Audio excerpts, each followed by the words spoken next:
When King Tutankhamun died over 3,000 years ago, his body was sealed in a tomb within the Valley of the Kings.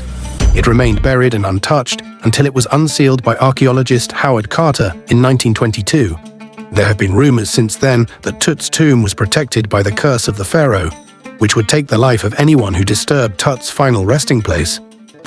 King Tutankhamun, also known as King Tut, was a pharaoh who ruled Egypt from 1332 to 1323 BC. He ascended to the throne of Egypt as a child, when he was 8 or 9 years old. When Howard Carter first arrived in Egypt in 1891, most of the ancient Egyptian tombs had been discovered. British archaeologist Howard Carter and his workmen discover a step leading to the tomb of King Tutankhamun in the Valley of the Kings, in Egypt, on November 4, 1922. After finding a crypt beneath the Egyptian desert, Carter spent much of the next 2 years searching the tomb. But the biggest treasure was within another room in the tomb, where Carter found a coffin. The coffin opened to reveal another coffin. Inside the second coffin was a third coffin made of gold. Inside was Tut's mummified body, untouched for more than 3,000 years. Soon after the mummy was uncovered, archaeologists tried to pry his body from the sticky sacred oils, but such rough handling damaged the mummy and made it tough to tell what led to Tut's death. Some suspected he was murdered, perhaps poisoned.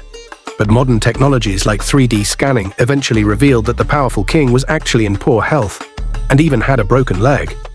Maybe the frail king tumbled from one of the chariots found in his tomb. With his immune system already weakened, Tut could have easily died of an infection. His mummy shows us that Tutankhamun died when he was about 18 years old. Wine jars stored in his tomb are labeled with the years of his reign. As the oldest of these jars is dated to year 10, we can deduce that Tutankhamun. It is widely claimed that many people associated with opening the tomb dying under mysterious circumstances. When Howard Carter and his team finally broke through the sealed doorway of Tutankhamun's tomb in November 1922, the tomb had remained untouched for over 3,000 years, filled with golden treasures, delicate artifacts, and the mummified body of Egypt's boy pharaoh. But alongside wonder and excitement, another shadow began to rise, the chilling whispers of the curse of the pharaohs.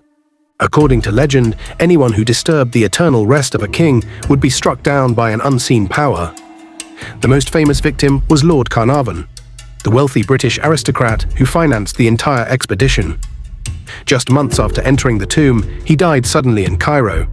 What began as a small mosquito bite on his cheek became infected, turned septic, and quickly led to his death.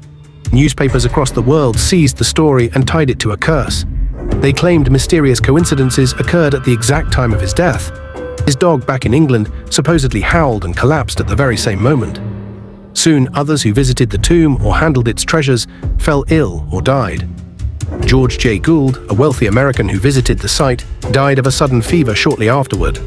Arthur Mace, a member of Carter's team, also passed away unexpectedly in 1928. Over time, more than a dozen people connected to the excavation were said to have met early deaths. But as years passed, scientists began to offer another explanation. The tomb had been sealed for thousands of years, creating a dark, damp environment where deadly microorganisms could thrive. Inside the walls, artifacts, and even the mummy itself may have been covered with toxic molds such as Aspergillus flavus. This fungus releases spores that, when inhaled, can cause severe respiratory infections. Anyone with weakened health could die mysteriously, days or months later, making the deaths appear like the result of a curse. Howard Carter himself, the man who discovered the tomb and spent years cataloging its contents, lived for 17 more years after the discovery and died at the age of 64 of natural causes. In fact, many members of his team lived long lives, some into their 70s and 80s. This suggests that the so-called curse may have been exaggerated. Much of the fear was fueled by the media of the 1920s.